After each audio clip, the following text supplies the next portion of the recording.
Hello everyone, how are you.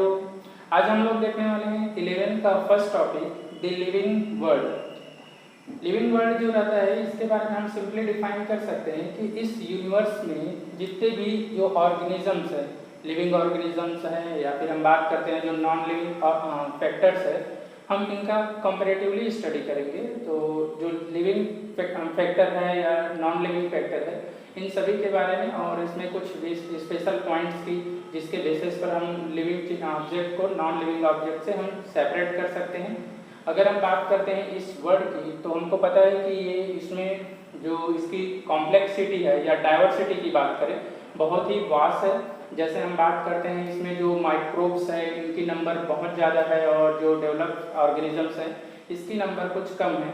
इनकी habitat की बात करते हैं तो जैसे हम बात करते हैं कुछ माइक्रो ऑर्गेनिज्म जो रहता है एक्सट्रीम कंडीशन, जैसे कि अत्यधिक जो तापमान है, अत्यधिक जो दाब है, पीएच है, ये इस कंडीशन में भी सरवाइव कर सकते हैं। लेकिन फिर भी इसके बेसिस पर हम अगर बात करें कि सजीव क्या है, तो इसका कोई स्पेशल या कोई सॉलिड डेफिनेशन अभी तक नहीं बता सकते। हाँ, लेकिन कुछ ऐसे पॉइंट्स हैं जिसके बेसिस पर हम क्या कर सकते हैं, सजीवों को निर्जीव फैक्टर से हम सेपरेट कर सकते हैं। क्लियर है? तो चलिए हम स्टार्ट करते हैं द लिविंग ऑर्गेनिजम्स की या फिर हम लिविंग वर्ल्ड की। फर्स्ट हम लोग बात करेंगे लिविंग। अब लिविंग थिंग में जैसा हमने बात की है कि यहाँ पर कोई स्पेशल फीचर्स नहीं होते, बट फिर भी हम बात कर रहे हैं कुछ कैरेक्टर्स होते हैं जो इनमें पाए जाते हैं। जैसे अगर हम बात कर रहे हैं लिविंग थिंग की, तो इसका एक क्या होता है, स्पेशल स्ट्रक्चर होगा जिसको हम बोलते हैं सेलुलर स्ट्रक्चर बोलते हैं, कोशिकीय संरचना बोल रहे हैं। पहला पॉइंट ये हम डिफाइन करेंगे इसमें। सेकेंड हम बात करते हैं, इसमें आ जाएगा मेटाबॉलिज्म,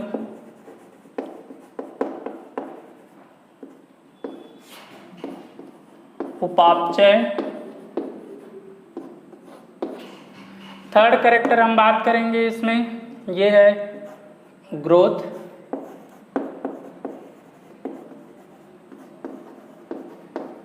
वृद्धि की बात करते हैं।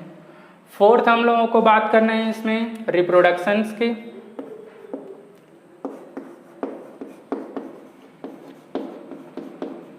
रिप्रोडक्शंस इसको हम बोल रहे हैं प्रजनन। एंड फिफ्थ कैरेक्टर की बात करते हैं, तो फिफ्थ इसमें आ जाएगा कॉन्शियसनेस आएगा, इसको हिंदी में बोलते हैं चेतना। क्लियर है? तो ये कुछ कैरेक्टर्स हैं जिसके बेसिस पर हम लोग क्या करते हैं, लिविंग और जो नॉन लिविंग थिंग्स है उसको डिफाइन करेंगे। तो सबसे पहले तो हम बात करते हैं इस कैरेक्टर्स की। अब जियो में जो हम बात कर रहे हैं ये है लिविंग फीचर्स बोल सकते हैं, बट इसके भी कुछ क्राइटेरिया है। ये सभी जो है वो सजीवों में नहीं पाए जाते हैं, कुछ जो है सजीवों में पाए जाते हैं और कुछ नहीं पाए जाते हैं। तो इसके बेसिस पर जो जीवों के कैरेक्टर्स या गुण होते हैं उसको हम दो तरह के कैरेक्टर्स में डिफाइन करते हैं। एक होता है इसका डिफाइनिंग फीचर्स, इसको बोलते हैं परिभाषित गुण बोलते हैं। अब देखिए डिफाइनिंग फीचर या परिभाषित गुण क्या होता है, तो हम इसमें सिंपल डिफाइन कर सकते हैं ऐसे कैरेक्टर्स या फीचर्स, क्वालिटी, गुण जो केवल क्या होते हैं, सजीवों में पाए जाते हैं।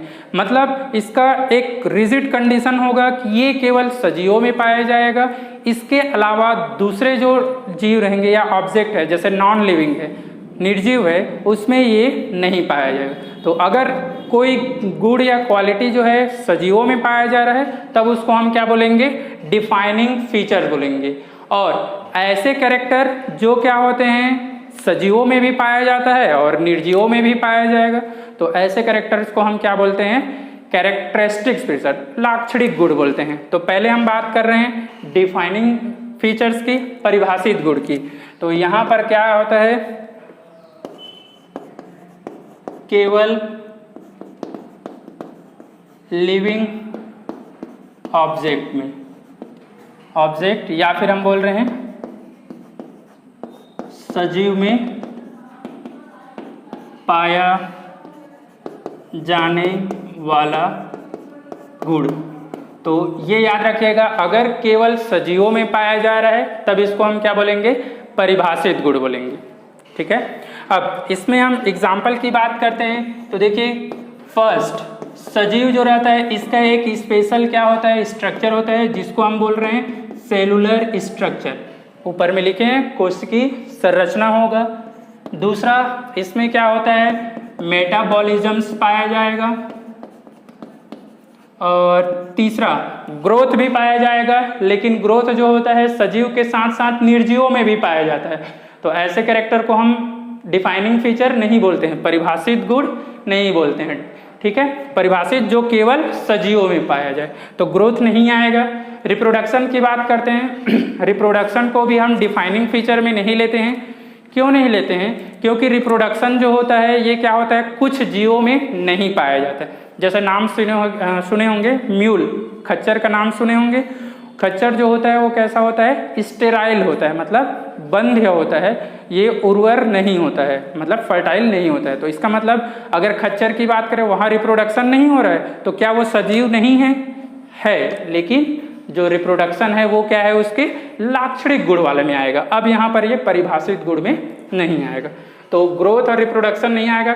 नेक्स्ट हम बात करते हैं, ये है कॉन्शियसनेस की, इसको बोल रहे हैं चेतना। चेतना हो गया, उपापचय हो गया, और नेक्स्ट हम बात कर रहे हैं कोशिकी संरचना। तो ये तीन कंडीशन याद रखिएगा, जिसको हम किस में रखते हैं, डिफाइनिंग फीचर में रखते हैं। ठीक है, नेक्स्ट हम बात करेंगे इसमें डिफाइनिंग फीचर्स के बाद हम लोगों को रखना है कैरेक्टरिस्टिक फीचर्स। तो कैरेक्टरिस्टिक फीचर्स में देखते हैं क्या क्या आता है इसमें।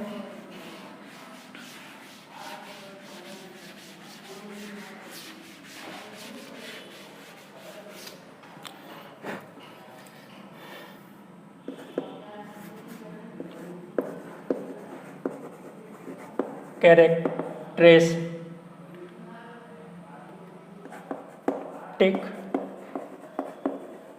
फीचर, लाक्षणिक गुण। तो देखिए, पहला हमने बात की है परिभाषित गुण, दूसरा आ जाएगा लाक्षणिक गुण। इसमें हम किस तरह से डिफाइन करते हैं, तो यहाँ पर बता सकते हैं ऐसे गुण जो लिविंग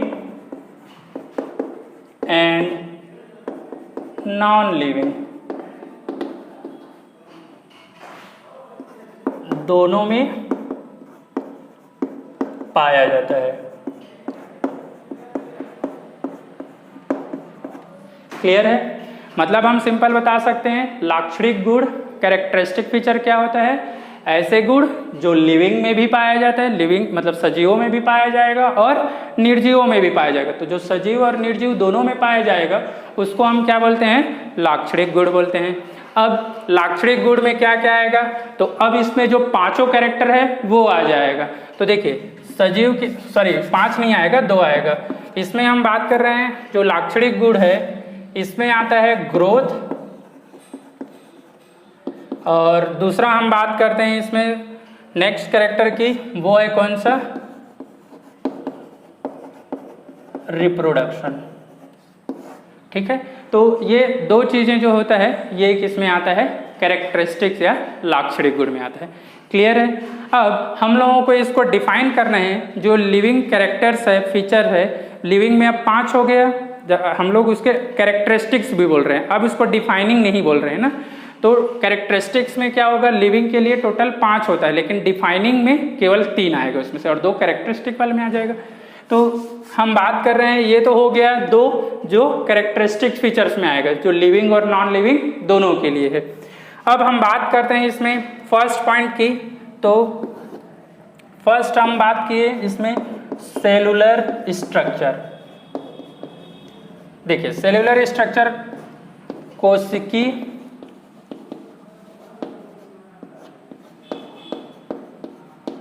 संरचना या संगठन की बात कर सकते हैं। अगर कोशिकीय संरचना की बात करते हैं तो जीवों की ऑर्गेनाइजेशन या जीवों के निर्माण की बात करें तो सबको पता है कि जीवों की सबसे छोटी संरचना जो होती है उसे हम बोलते हैं कोशिका। हमारा जो शरीर है ये कोशिकाओं से मिलकर बना हुआ है, ये हम मानते हैं। तो हमारे शरीर की सबसे छोटी इकाई जो है वो क्या है, सेल होता है। तो ये हम बात कर रहे हैं सेलुलर स्ट्रक्चर में, मतलब क्या होता है, सभी जीव जो रहता है वो कोशिकाओं से बनी होती है। तो यहाँ पर हम बात कर रहे हैं सभी जीव क्या होता है, कोशिका, या फिर हम बोल रहे हैं सेल से बना होता है। ये पॉइंट हो गया। अब अगर हम बात करें इसकी कॉम्प्लेक्सिटी की, किस तरह से इसको डिफाइन करते हैं, तो ये हम बता सकते हैं जैसे सेल है, सेल एग्रीगेट होता है तो बनता है टिश्यू, टिश्यू से बनता है कौन सा, टिश्यू सिस्टम, टिश्यू सिस्टम से फिर क्या बनता है, ऑर्गेन, ऑर्गेन से क्या बनता है, ऑर्गेन सिस्टम, और ऑर्गेन सिस्टम जो होता है यही हमारे किसका फॉर्मेशन करता है, बॉडी या फिर शरीर का फॉर्मेशन करता है। ठीक है, हम बात कर रहे हैं सबसे छोटी संरचना हो गया इसमें कौन सा, कोशिका। कोशिका जो है इसकी समूह को क्या बोलते हैं, ऊतक। फिर ये हो गया ऊतक तंत्र, ऊतक तंत्र से बनता है अंग, अंग से बनेगा कौन सा, अंग तंत्र, और अंग तंत्र के बाद आता है कौन सा, शरीर का निर्माण होगा। तो इस तरह से हम बात करते हैं हमारी जो बॉडी की ऑर्गेनाइजेशंस है ये इस तरह के होते हैं। ठीक है, अब यहाँ पर हम सेलुलर स्ट्रक्चर में आगे डिफाइन करते हैं। ये जो सेलुलर स्ट्रक्चर है आगे दो तरह से हो सकता है। देखिए, एक तो हम बात कर सकते हैं यूनिसेलुलर एंड मल्टी सेलुलर की बात करते हैं। एक कोशिकी और बहुकोशिकी की बात कर रहे हैं। तो ये इस तरह से बहुत ही सिंपल हम सेलुलर स्ट्रक्चर को डिफाइन कर सकते हैं। अब अगर मैं बात कर रहा हूँ इसमें किसकी, देखिए एक कोशिकीय जीवों की, जैसे हम एक कोशिकीय जीव की बात कर रहे हैं और बहुकोशिकीय की, तो यहाँ पर क्या होता है, ऐसे कोशिका जिसमें केवल ऐसे जीव जिसमें केवल एक कोशिका होगा, एक कोशिकी, और ऐसे जीव जिसमें एक से अधिक कोशिका होगा उसको बहुकोशिकी।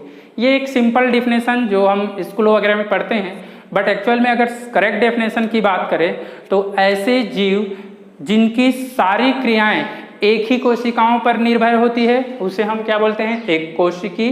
और ऐसे जीव जिनकी सारी क्रियाएं अलग अलग कोशिकाओं पर निर्भर होती है उसको हम क्या बोलते हैं, बहुकोशिकी बोलते हैं। ठीक है, तो यहाँ से हम दोनों को डिफ्रेंशिएट कर सकते हैं। एक कोशिकी, इसमें लिख सकते हैं सभी कार्य एक कोशिका के द्वारा होता है, एक कोशिका के द्वारा होता है।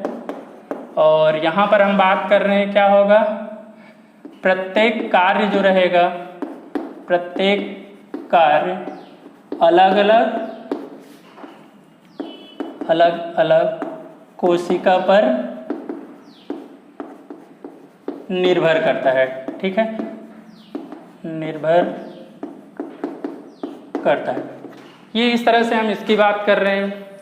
क्लियर है? तो एक कोशिकी और बहुकोशिकी, ये हम बात कर रहे हैं सेलुलर स्ट्रक्चर की, तो ये इसको डिफाइन करता है। अब एक कोशिकी जो जीव होता है, ये एक कोशिकी जीव को हम फिर से क्या करते हैं, दो कैटेगरी में डिवाइड करते हैं। अगर यूनिसेलुलर है तो इस सेल की स्ट्रक्चर को अगर हम डिफाइन करें तो फिर से ये दो तरह की हो सकता है एक कोशिकी। एक होता है प्रोकैरियोटिक और दूसरा हम बात करते हैं, इसमें आता है कौन सा, यूकैरियोटिक आता है। ठीक है, प्रोकैरियोटिक मतलब इसको हम बोलते हैं प्राथमिक कोशिका, और यूकैरियोटिक मतलब क्या होता है, विकसित कोशिका।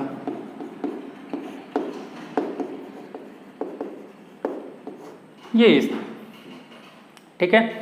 प्रोकैरियोटिक जो रहता है यहाँ पर सेल ऑर्गेनेल कोशिकांग बोलते हैं, कोशिकांग नहीं पाया जाता या डेवलप नहीं होता है, नहीं पाया जाता है। विकसित मतलब डेवलप सेल ऑर्गेनेल बोल सकते हैं, सभी कोशिकांग बोल सकते हैं, कुछ रहता है इसमें, और इसमें क्या होता है सभी कोशिकांग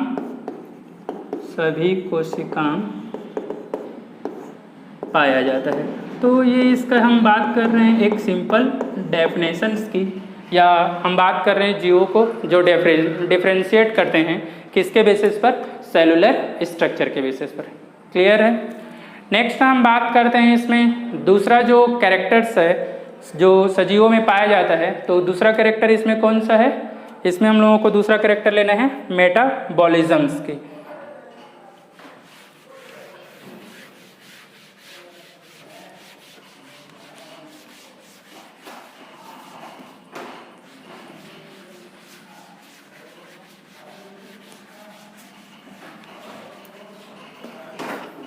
दूसरा कैरेक्टर्स हम लोग ले रहे हैं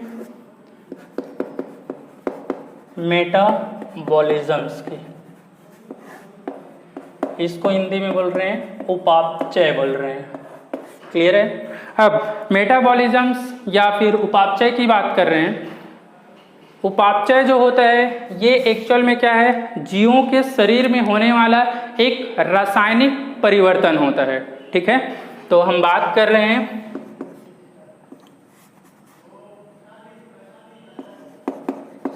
शरीर के अंदर होने वाले केमिकल चेंजेस होता है या परिवर्तन बोल रहे हैं, रासायनिक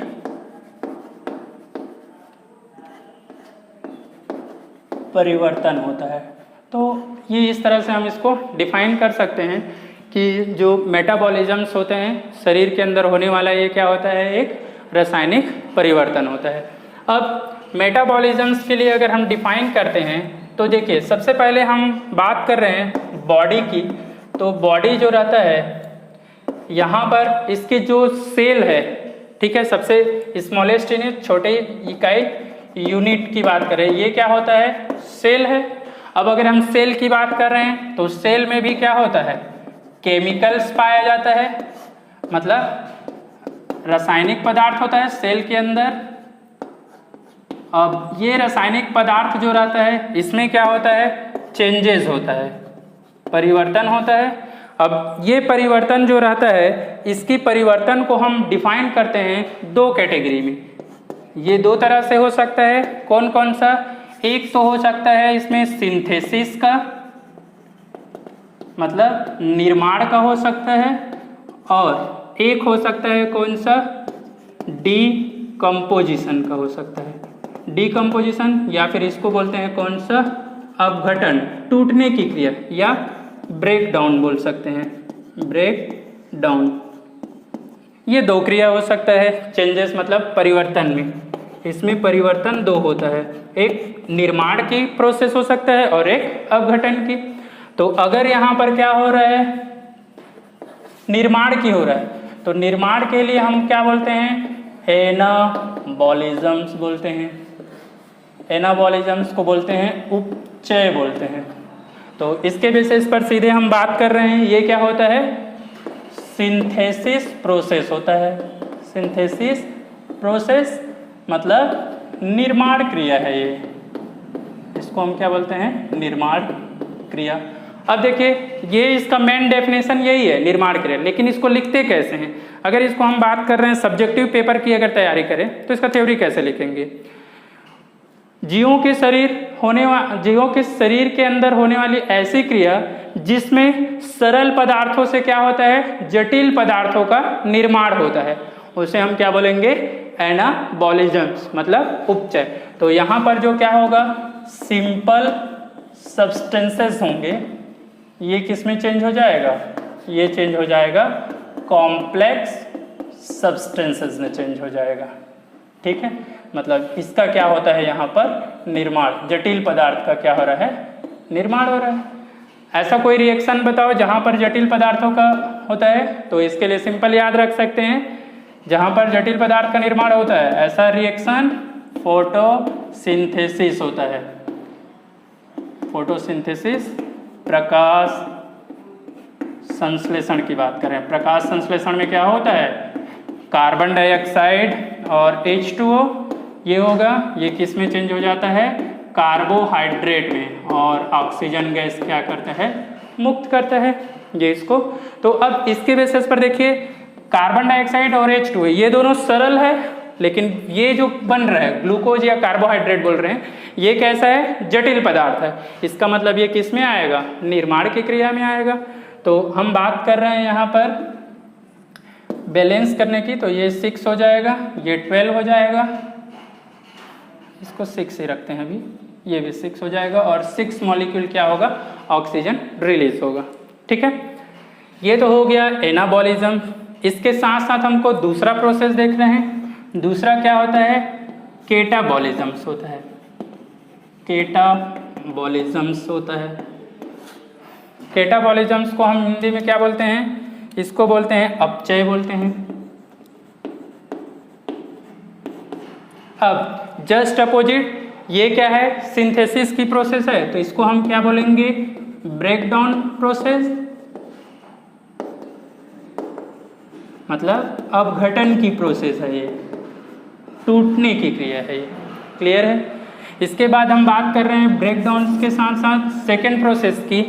यहाँ पर क्या होता है, जो कॉम्प्लेक्स सब्सटेंस होगा, कॉम्प्लेक्स सब्सटेंस, ये क्या होता है, सिंपल सब्सटेंस में क्या हो जाएगा, चेंज हो जाएगा। मतलब जो जटिल पदार्थ है ये इसमें किस में चेंज हो जाता है, सरल पदार्थों में। तो इस तरह से हम बात करते हैं, जटिल पदार्थ किस में चेंज हो रहा है, सरल पदार्थों में, इसलिए इसको हम किस में रखते हैं, अपचय में रखते हैं या फिर कैटाबॉलिज्म्स में रखते हैं। इसका एग्जाम्पल अगर हम बात करें तो इसमें एग्जाम्पल क्या आ जाएगा कैटाबॉलिज्म्स में, इसमें एग्जाम्पल आ जाएगा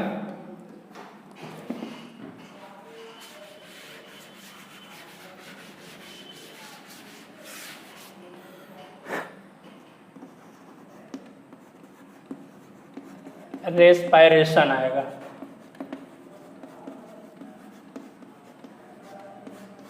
श्वसन, ये किस में आता है, केटाबॉलिज्म्स में आएगा। एनाबॉलिज्म्स की अगर एग्जांपल की बात कर रहे हैं तो इसमें फोटोसिंथेसिस आता है और इसमें रेस्पिरेशन आ रहा है। इसका इक्वेशन की अगर बात करें तो जस्ट रिवर्स होगा फोटोसिंथेसिस का, इसमें ये हो गया। अब इसके हम बात कर रहे हैं CO2 और H2O, ये 6 और ये 6। तो देखिए यही इक्वेशन हम वहाँ पर लिखे थे, ये इसका जस्ट क्या हो गया, रिवर्स हो जाएगा, अपोजिट हो जाएगा। तो ये हम बात कर रहे थे दो प्रोसेस की, एनाबॉलिज्म्स और कैटाबॉलिज्म्स की। क्लियर है। अब अगर हम बात कर रहे हैं मेटाबॉलिज्म्स की, तो सबको पता है मेटाबॉलिज्म, जैसा कि स्टार्टिंग में बताए हैं, ये जीवों के अंदर पाए जाने वाली एक परिभाषित गुण होता है, डिफाइनिंग फीचर्स होता है। डिफाइनिंग फीचर्स इसलिए होता है क्योंकि मेटाबॉलिज्म्स जो होता है इसके जैसे निर्माण के लिए हो चाहे अपघटन के लिए हो, दोनों के लिए हमारे शरीर में एंजाइम्स की आवश्यकता होती है, और उस एंजाइम का जो फॉर्मेशन या सिंथेसिस होता है हमारे शरीर के अंदर होता है, मतलब केवल वो सजीवों में होगा, निर्जीवों में नहीं होता है। इसलिए हम बात करते हैं कि जो मेटाबॉलिज्म्स है उसको डिफाइनिंग फीचर्स में रखते हैं। ठीक है, तो ये हो गया। अब अगर हम बात कर रहे हैं थर्ड की, तो थर्ड फीचर हम लोगों को इसमें बताना है कौन सा, ग्रोथ की बात करते हैं। ग्रोथ जो है ये इसको हम किस में लेंगे, थर्ड पॉइंट में लेंगे, वृद्धि। तो ग्रोथ जो होता है, सबसे पहले तो इसकी डेफिनेशंस बताते हैं। वृद्धि क्या होता है, किसी भी वस्तु कारक जो होता है इसकी जो भार है या फिर इसकी जो साइज है या फिर आयतन है, इसमें अगर क्या हो रहा है, अनुत्क्रमणीय परिवर्तन हो रहा है। मतलब एक बार बढ़ गया तो वो फिर से कम ना हो। भार जैसे बोल रहे हैं, एक बार बढ़ गया तो फिर वो कम नहीं होना चाहिए, उसको एक्चुअल में जैव भार बोलते हैं। और आयतन एक बार जैसे ज़्यादा हो गया तो कम नहीं होता है। तो इसके लिए हम वर्ड यूज़ करते हैं कौन सा, ग्रोथ वर्ड यूज़ करते हैं। तो हम बात कर रहे हैं ग्रोथ जो रहता है अनुत्क्रमणीय परिवर्तन होता है, तो लिख सकते हैं किसी कारक में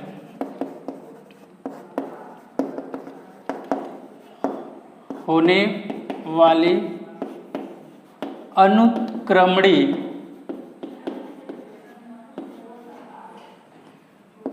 परिवर्तन वृद्धि कहलाता है।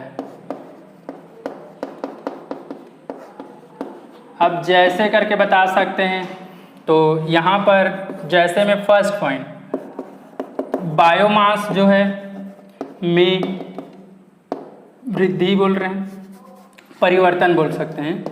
बायोमास में परिवर्तन हो या बायोमास बढ़ रहा है, बायोमास बढ़ जाना या बढ़ना लिख सकते हो। दूसरा हम बात कर रहे हैं साइज, ये बढ़ जाना। थर्ड हम बात कर रहे हैं किसमें आएगा, वॉल्यूम। जैवभार, साइज आकार और ये आयतन। तो ये हो गया आयतन, ये हो गया आकार और ये हो गया जैव भार। तो ये इस तरह से हम इसको सिंपल डिफाइन कर सकते हैं। बायोमास, साइज और वॉल्यूम मतलब जैव भार, आकार और आयतन में अगर क्या हो रहा है, वृद्धि हो रहा है, मतलब इंक्रीज हो रहा है और उसके बाद वो फिर डिक्रीज नहीं हो रहा है, तब इसको हम क्या बोलेंगे, ग्रोथ बोलेंगे। ग्रोथ जो होता है ये दो फैक्टर्स पे डिपेंड करता है। वृद्धि जो रहेगा, देखिए कौन कौन से,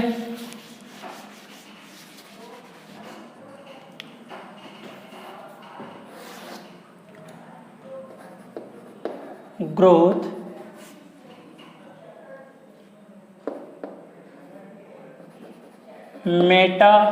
मेटाबॉलिज्म्स पर निर्भर होता है। देखिए वृद्धि की अगर बात करें तो ये क्या होता है, मेटाबॉलिज्म्स पर डिपेंड करता है। कैसे, अगर हम बात कर रहे हैं इसमें क्या है, एनाबॉलिज्म्स जो है, एनाबॉलिज्म्स ये जो है अगर क्या है अधिक हो रहा है और कैटाबॉलिज्म्स अगर क्या हो रहा है, कम हो रहा है, तब यहाँ पर क्या होता है, वृद्धि होता है।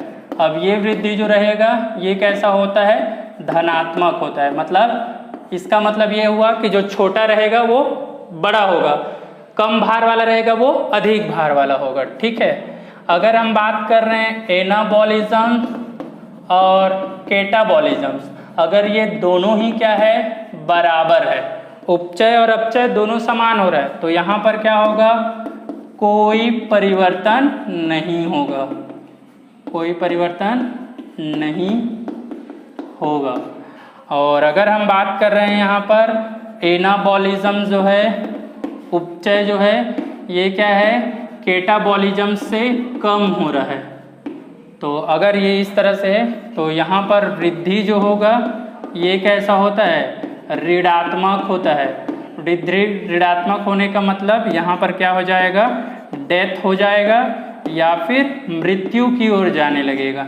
सीधी सी बात है, अगर हमारे शरीर में भोजन का निर्माण नहीं या जटिल पदार्थों का निर्माण नहीं हो रहा है, बल्कि जो पहले से बने हैं वो भी धीरे धीरे क्या होते जा रहे हैं, टूटते जा रहे हैं, तो एक कंडीशन ऐसा आएगा कि हमारे शरीर में जो संचित भोजन है ये नहीं बचेगा और उस कंडीशन में जीवों की क्या हो जाएगा, डेथ हो जाएगा।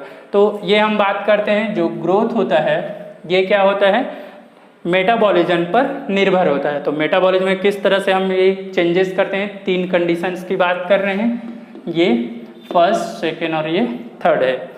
नेक्स्ट हम बात करते हैं ग्रोथ जो होता है ये पौधों में और जंतुओं में इसकी रेट जो रहता है वो क्या होता है, अलग अलग होता है। तो अगर हम बात कर रहे हैं प्लांट्स की और एनिमल्स की,